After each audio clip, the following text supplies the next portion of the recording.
Brooks Allen juggles two positions in Sacramento. He serves as the executive director of the California State Board of Education and also as the education advisor to Governor Newsom.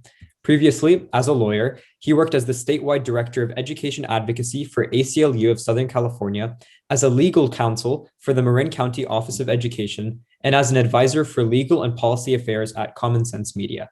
Brooks, thank you so much for joining us.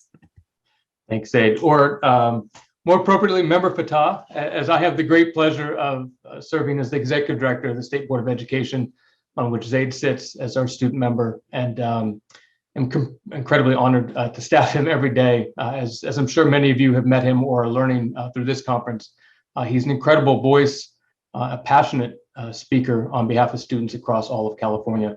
And for those of you who have the opportunity, please engage in our State Board of Education work, and we look forward to hearing your voices. I thank everyone for having me here today.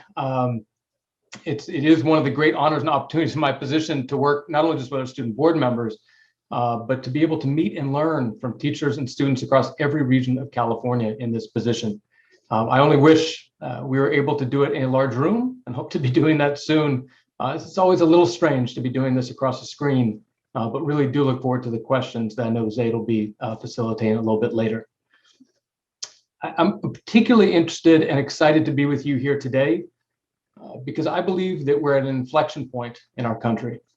And similar moments in our history have demonstrated that young people who, like you, who see issues of justice and fairness with the great clarity of a new generation who are assessing the world you are going to lead and are needed to lead, will bring about the positive fundamental changes that so many of us are seeking and hoping for coming out of the great challenges that have been recognized. During this past year, I have seen national movements and local marches right here in my backyard led by high school students regarding some of the very greatest challenges that we face as a country, as a state, and frankly, as a global community, including those issues of racial justice, educational justice, climate justice, and others. My own children and many of those families that I know well, those of us who work with us, are looking at us and expressing urgent concerns about where we are at this point in the world and where we are headed if we don't take any action. And as you have led, those of you who are with us today and your peers across the state, I've been incredibly impressed to see how you found ways to organize online in ways that when I was coming up, we never would have thought would be possible. Finding ways to make your voices heard in platforms that typically adults dominate, and ensuring that both in state houses and in Congress, the voices of youth are heard, and expressing those concerns about the most pressing issues facing our local, national, and global societies. Bottom line, we need your leadership. And I say that having the benefit of working on state education policy, but I say that across all issues. And personally, when I was asked by Zaid to join today, and we talked a little bit about issues that we might address, we talked about talking about our own journeys and how we all find our own purpose. And I found that oftentimes that purpose, for many of us, we find early in life. And when we do, it can often drive and provide us passion and purpose throughout the rest of our work. While I hope this isn't the case for many of you here with us today, I certainly know friends and family members, and likely many of you who have lost someone close to you during this past year. And out of that tragedy or other tragedies and issues of injustice that we've experienced, our families have experienced, oftentimes that can drive our interest in changing the world for the better. For me, in thinking about what we could share here today about how that's informed my work, and to the extent that can provide an example of how we can find that passion and purpose, I really look back and realize that it was at the very earliest age where I recognized that the world, in my eyes, was fundamentally unfair and had issues of injustice that demanded to be tackled. I lost my brother at a very young age when I was only 5 years old, and we were riding kind of our push bikes down the sidewalk in front of our house, and a neighbor who had been a consistent drug user and was high, had jumped in his van and pulled out, narrowly missing me, and killing my brother right in front of me. Both that moment and everything that followed, including watching the criminal justice system around that neighbor and other issues that followed, taught me at a very young age that the world was not as we would hope it would be. And at that time, and as I was looking and growing up to try to figure out how to put that sense of urgency around the issues of unfairness and the way that I started to view the world around me and look for those in every aspect of our society, I saw the work that my parents, who both worked in education, and gave me real form and function for that passion. In particular, my father ran a program called the Gateway Program at the University of California at Santa Cruz.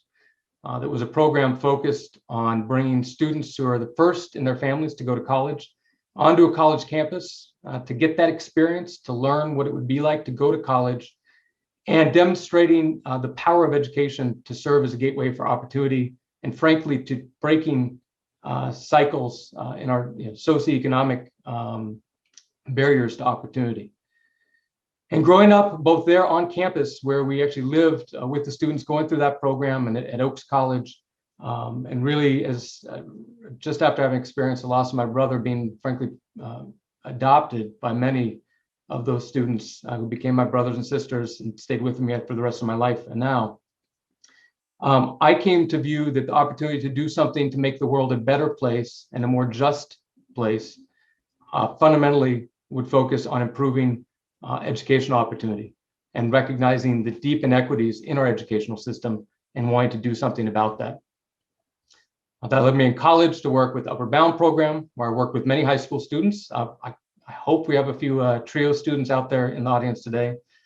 Ultimately, drove my work. I was going to be a teacher and decided after working with many of my friends and colleagues who had taught and were frustrated with what they saw as systemic barriers, and again, injustices and inequities that they were encountering, to try to tackle those in the legal arena, and became an attorney with the American Civil Liberties Union, where I was honored to lead some of our statewide work here in California, and do that work over a course of about 10 years. And ultimately, it has brought me to my current role, the one that affords me opportunities like this one today, where I get an opportunity to speak to you, where I'm honored to serve and support Governor Newsom and his equity agenda.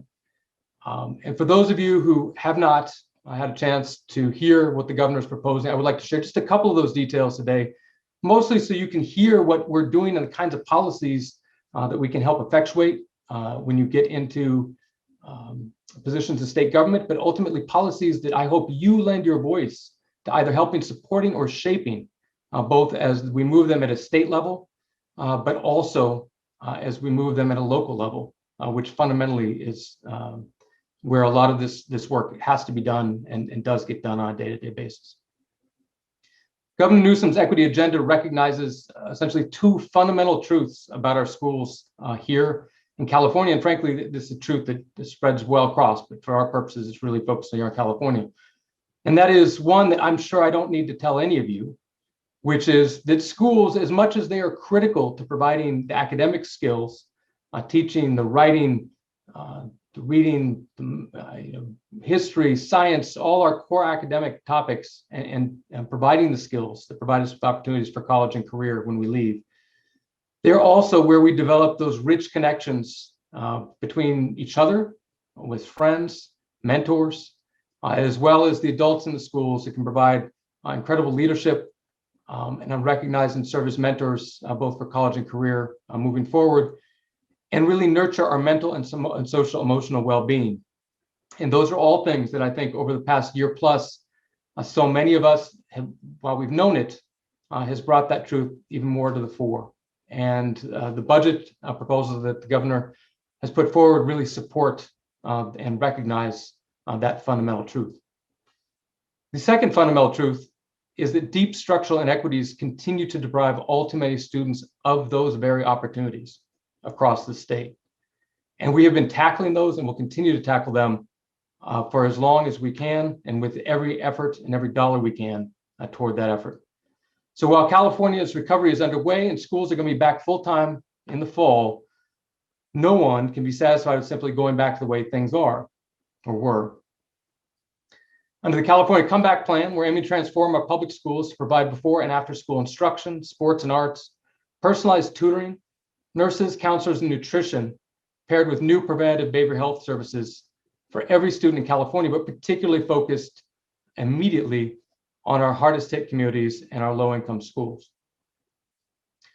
So if these issues or others are those that you find are your passion, that drive your purpose in your work, I'd like to be here to encourage you, along with Zaid and others, to this summer, and as you head into the fall, think about what you can do collectively as well as individually to lead this work.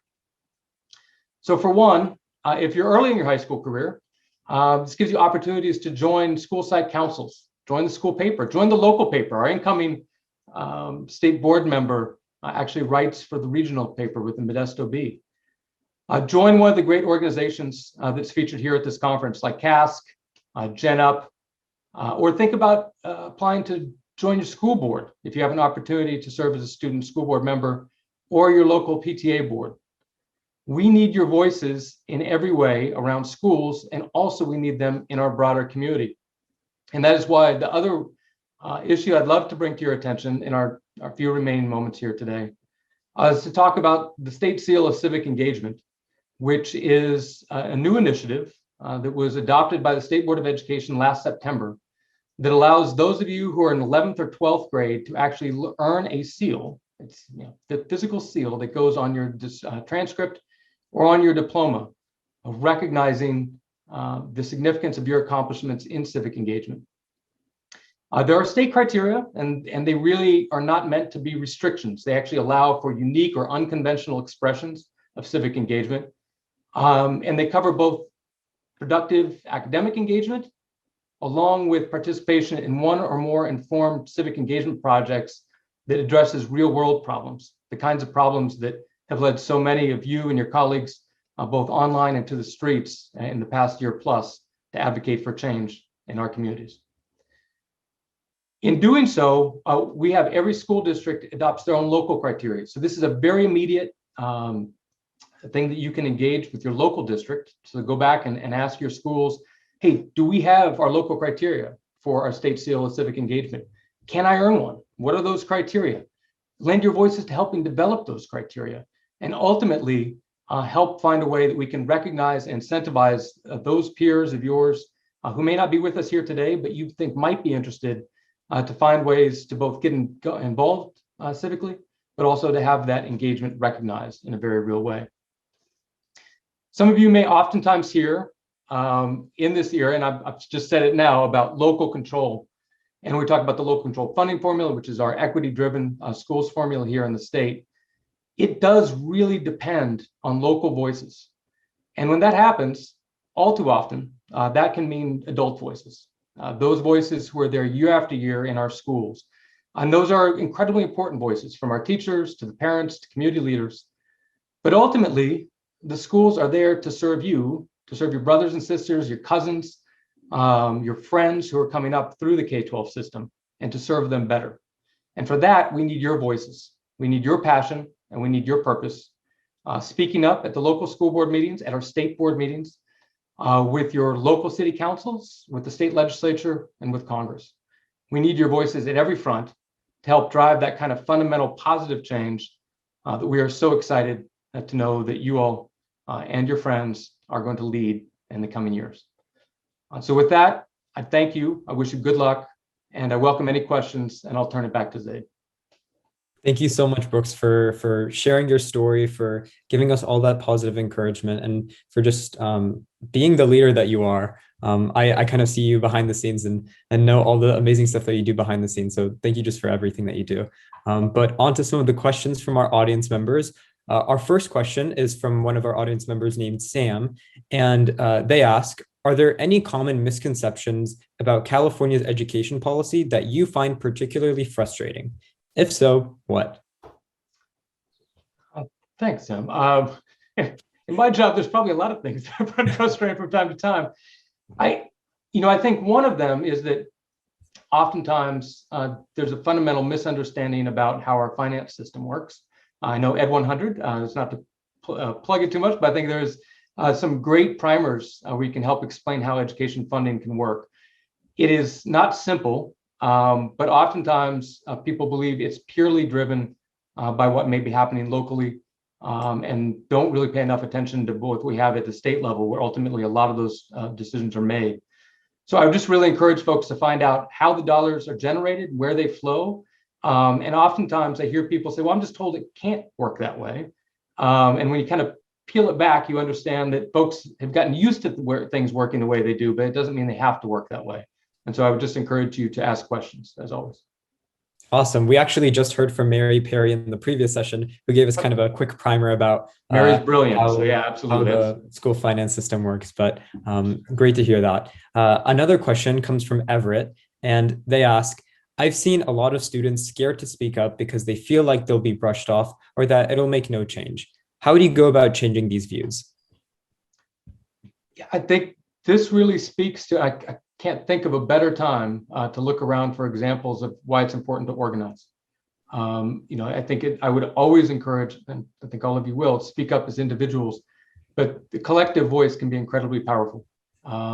It's very difficult to brush aside an organized group. And I think, and you reach out, and there's never been a time with more tools to find those that share your views or share your concerns, find ways to collaborate, and then find ways to make your voices heard. And that can take the form of, forming a new organization. It can take the form of taking a petition to your local school board. Many different ways. Join really well-established student-led organizations, such as some of those that I know are being highlighted across this conference. But even start your own if you feel like there's one that doesn't speak directly to your issues or your concerns. Awesome. Carla asks, how can we as students build better communication with our school district? Yeah, it's a great question, Carl. It oftentimes depends on dynamics of your district and large and small and so forth. But I would start by asking that question. Finding, I think, one of the most important things that I love, Californians for Justice, the youth-led organization. They have an entire campaign around relationship-based schools. And I think that recognizes another fundamental truth about our schools, which is that when you know that there's an adult who cares about you as an individual and is really looking out for your best interest, how critically important that is. I think find an individual like that and talk to them about how you can best communicate with the district.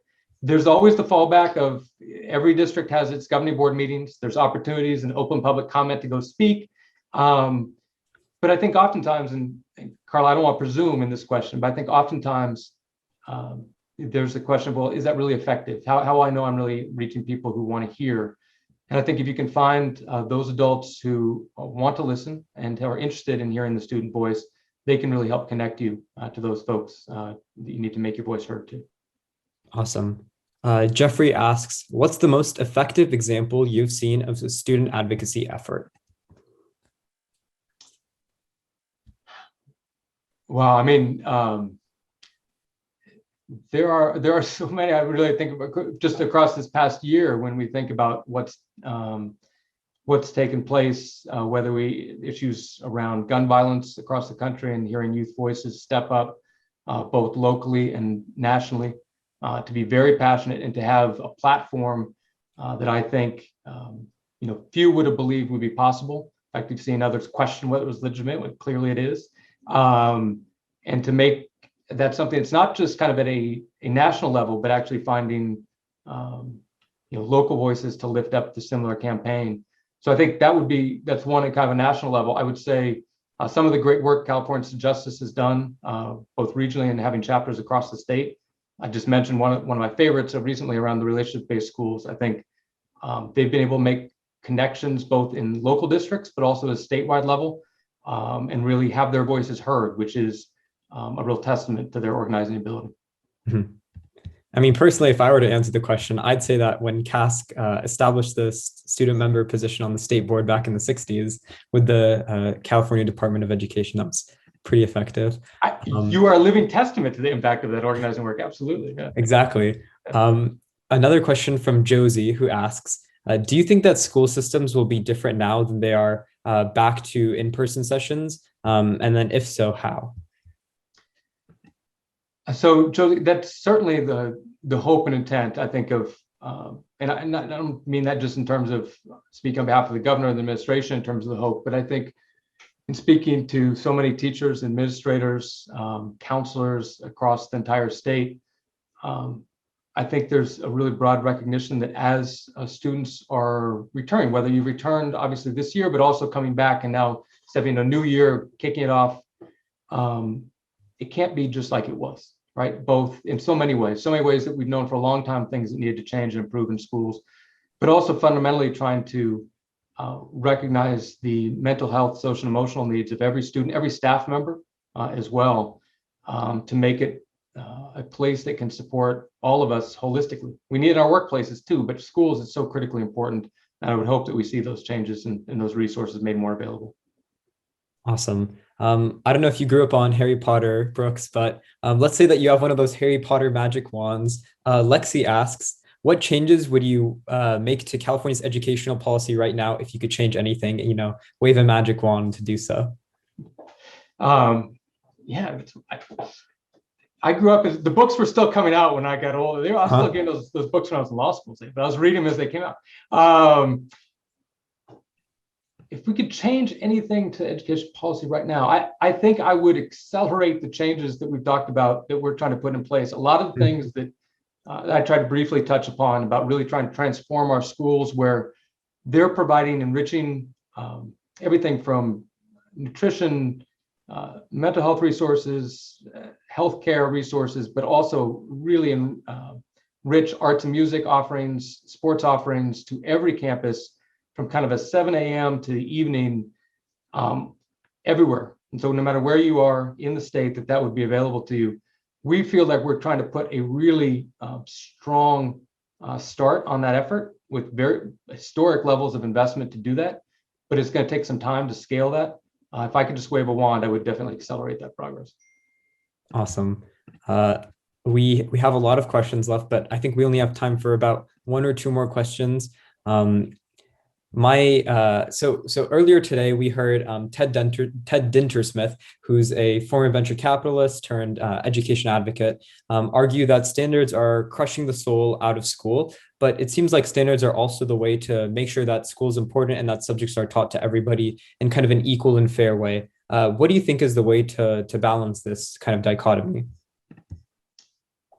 Yeah, so without the benefit of having heard that speak, if we just speak about standards in terms of content standards for classes, I think Zaid, you set forth, I think, the very strong argument for why it's important, right? I mean, when so long time ago, when we were very young, we worked on some of the early efforts to try to get standards to put in place.